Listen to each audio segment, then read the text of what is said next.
Lors de ces 6 mercredis après-midi, le CREPA a proposé aux enfants de découvrir le vitrail, la fabrication des huiles essentielles, la fabrication du chocolat, les arts du cirque, les énergies renouvelables et la linogravure.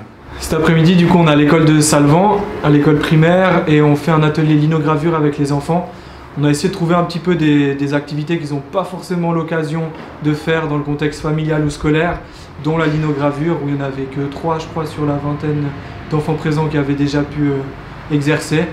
Du coup, la linogravure, à la base, ça consiste à graver des motifs ou des dessins sur des plaques de lino. Là, avec les enfants, on a plutôt privilégié des plaques de gomme parce qu'il y a moins de risques de blessures et c'est un petit peu plus facile à graver. Et puis ensuite, ces plaques sur lesquelles on a creusé des motifs, on peut les imprimer sur des cartes postales, sur des tissus, des sacs en toile, des t-shirts, des pulls. Et puis c'est ce qu'on a fait aujourd'hui avec les enfants qui peuvent justement ramener leurs petites créations, leurs textiles personnalisés à la maison. Et du coup, pour l'accompagnement de cette activité, c'est Jordan Vincenzi qui est venu leur apprendre un petit peu les bases de la linogravure. Et elle est en école d'art à Genève. Et puis, dans son temps libre, de temps en temps, elle organise un peu ce genre d'atelier. Et puis, elle nous a fait le plaisir de venir à Salvan aujourd'hui. Je suis en train de faire de la linogravure. C'est quoi?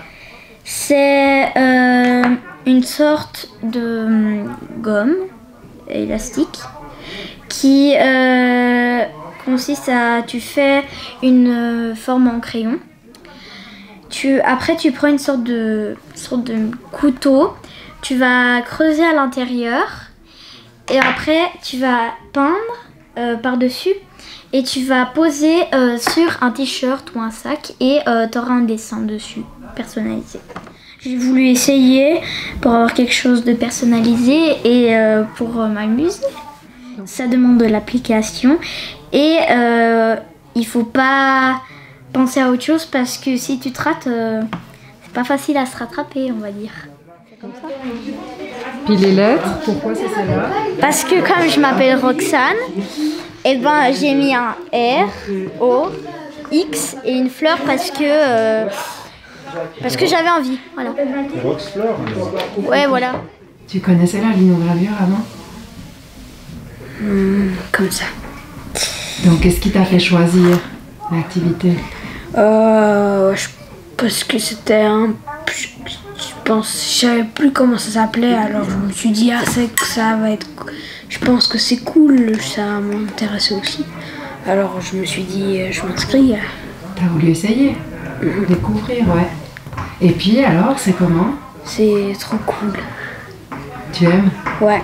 Et pourquoi? Parce que tu dois creuser normalement dans du lino, mais nous on creuse dans de la gomme pour que ce soit un peu plus facile.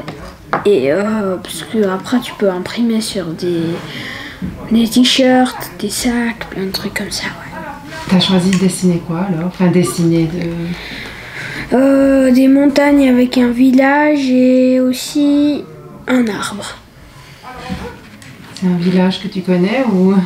Non, un village comme ça. C'est pas Volège? Non. On est en train de faire la linogravure. Donc la linogravure, ça consiste à creuser par exemple une forme de ton choix pour ensuite la faire comme un tampon sur un habit ou sur un sac. Ça te plaît? Oui, beaucoup.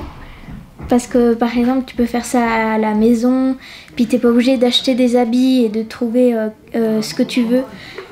Tu peux faire à la maison et c'est très bien.